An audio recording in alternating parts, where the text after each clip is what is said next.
እግዚአብሔር የሰው ልጅ ከፈጠረ በኋላ ሰዎች በምድር ላይ ተዋልደው መብዛት ጀመሩ። ሰዎች እየበዙ ሲመጡ በምድር ላይ ኃጢአት አብዝተው መስራት ጀመሩ። እግዚአብሔርም የሚወዳቸው ሰዎች ኃጢአት እየሰሩ ስላሳዘኑ ተቆጣ። በዚያን ዘመን ደግ ሰው ሆኖ የተገኘው አባታችን ኖህ ብቻ ነበር። ስለዚህም ኖህ በእግዚአብሔር ፊት ሞገስን አገኘ። አባታችን ኖህ 3 ልጆች ነበሩት። እነርሱም ሴም፣ ካምና ያፌት ናቸው። እነርሱም ለየአንዳንዳቸው አንድ ሚስት ነበራቸው። ሚስቱን ጨምሮ የአባታችን ኖህ ቤተሰብ 8 ነበር። እግዚአብሔር በምድር ላይ የነበሩ ሰዎች ኃጢአት በማብዛታቸው ምክንያት ያጠፋቸው ዘንድ ወሰነ። ጻድቅ የነበረውን ኖህና ቤተሰቡን ግን የሚድኑበትን መርከብ ይሰራ ዘንድ እግዚአብሔር ለእርሱ ተገልጾ ነገረው። አባታችን ኖህም እንደ ታዘዘው መርከብ ይሰራ ዘንድ ተነሳ። ምድርም በእግዚአብሔር ፊት ተበላሸች፣ ምድርም ግፍን ተሞላች። ከጎፈን እንጨት መርከብ ሰራ። የመርከቢቱም ርዝመት 300 ክንድ፣ ወርዷ 50 ክንድ፣ ከፍታዋ 30 ክንድ ነበር። ለመርከቢቱም መስኮትም ሰራላት። የመርከቢቱንም በር በጎኗ አድርጎ ሰራ። የጥፋት ውሃ በምድር ላይ ሊዘንብ 7 ቀን ሲቀረው እግዚአብሔር ኖህና ቤተሰቡን ወደ መርከብ ይገቡ ዘንድ አዘዘ። ኖህም ቤተሰቡንና ከምድር ከንጹህና ንጹህ ካልሆኑ እንስሳት ውስጥ ለዘር እንዲቀሩ ወንድና ሴት አድርጎ ወደ መርከብ ውስጥ አስገባ። ለእርሱ፣ ለቤተሰቡ፣ ለእንስሳቱና ለአራዊቱ ሁሉ የሚሆን ምግብ ይዞ ገባ። ኖህም የጥፋት ውሃ በምድር ላይ በሆነ ጊዜ የ600 ዓመት ዕድሜ ነበረው። ከ7 ቀንም በኋላ የጥፋት ውሃ በምድር ላይ ሆነ። የሰማይ መስኮቶች ተከፈቱ። ዝናቡም 40 ቀንና 40 ሌሊት በምድር ላይ ዘነበ። ውሃውም በዛ፣ መርከቢቱንም ወደ ላይ አነሳ። ከምድርም ወደ ላይ ከፍ ከፍ አለች።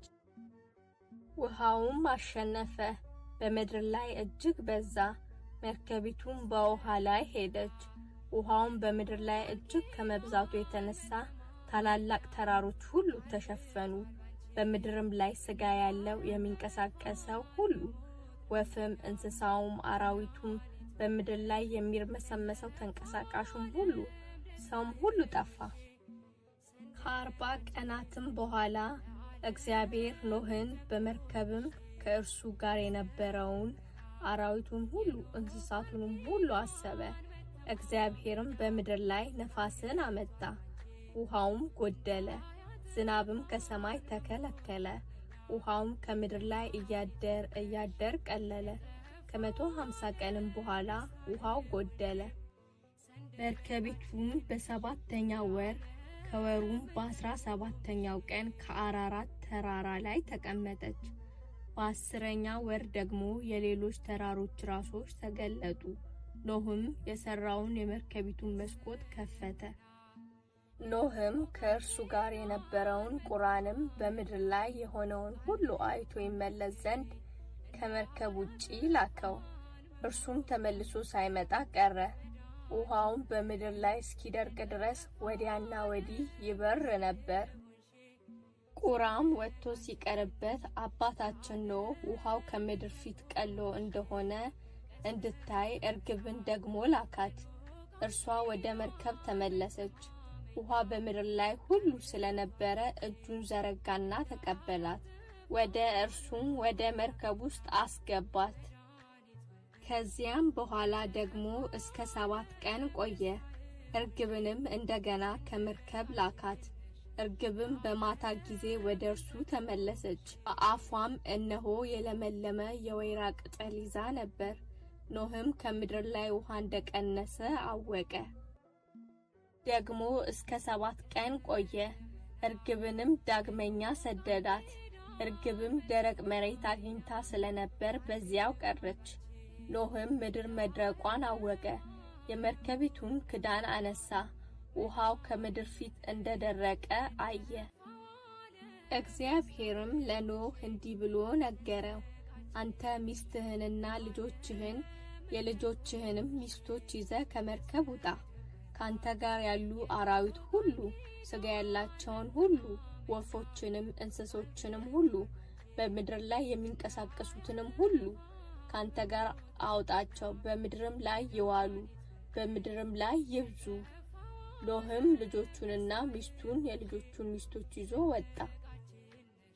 ኖህም እግዚአብሔር እርሱንና የምድር ፍጥረታትን ዘር ሳያጠፋ ዘርን ስላስቀረ እግዚአብሔርን አመሰገነ። ለእግዚአብሔር የሚቃጠል መስዋዕት አቀረበ። እግዚአብሔርም መስዋዕቱን ተቀበለ።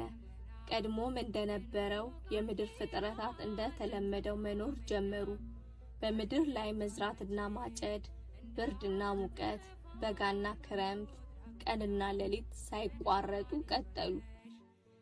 እግዚአብሔርም ኖህንና ልጆቹን ባረካቸው፣ እንዲህም አላቸው፣ ብዙ ተባዙ፣ ምድርንም ሙሏት። የሰማይን ወፎች፣ የምድርንም አራዊት፣ የባህርን አሳዎች፣ በምድር ላይ የሚንቀሳቀሱትን ሁሉ ለሚገባው ነገር ሁሉ እንዲጠቀሙባቸው ሰጣቸው። በመጨረሻ እግዚአብሔር ከአባታችን ኖህ ጋር ቃል ኪዳን አደረገ። ቃል ኪዳኑም ከእርሱ በኋላ ለሚመጡ ሰዎች ሁሉ የሚጠቅም ነበር። ለወፎች፣ ለእንስሳት፣ ለምድር አራዊት ሁሉ የሚጠቅም ነበር። እግዚአብሔር ከዚህ በኋላ ዳግመኛ በምድር ያሉትን ሁሉ በአንዴ የሚያጠፋ የጥፋት ውሃ እንደማያዘንብ ለኖህ ቃል ኪዳን ሰጠው። የቃል ኪዳኑ ምልክት ቀስተ ደመና ነው። ኖህም ገበሬ መሆን ጀመረ፣ ወይንም ተከለ። ኖህም ከጥፋት ውሃ በኋላ 350 ዓመት ኖረ። በአጠቃላይም 950 ዓመት ኖሮ ሞተ። ልጆች የአባታችንን የኖህን ታሪክ ተከታተላችሁ? ከዚህ የመጽሐፍ ቅዱስ ታሪክ በኖህ ዘመን ምን እንደተፈጠረ፣ እግዚአብሔር ምን እንዳደረገ፣ እንዴት ኖህና ቤተሰቦቹን እንዳዳናቸው፣ እንደገና ደግሞ ከዛ በኋላ እንደዛ አይነት ጥፋት በእኛ በሰው ልጆች ላይና በእንስሳት ላይ እንደማያደርስ እግዚአብሔር ለኖህ ቃል ኪዳን እንደገባለት አይታችኋል አይደል? ያልገባችሁን ነገር ደግሞ ቤተሰቦቻችሁን ጠይቁ። እንደተለመደው ይሄንን ታሪክ ለእህት ለወንድሞቻችሁ፣ ለጓደኞቻችሁ ሼር በማድረግ እነርሱም እንደናንተ እንዲሰሙ አድርጉ። እንደገና ደግሞ ሰብስክራይብ ያላደረጋችሁ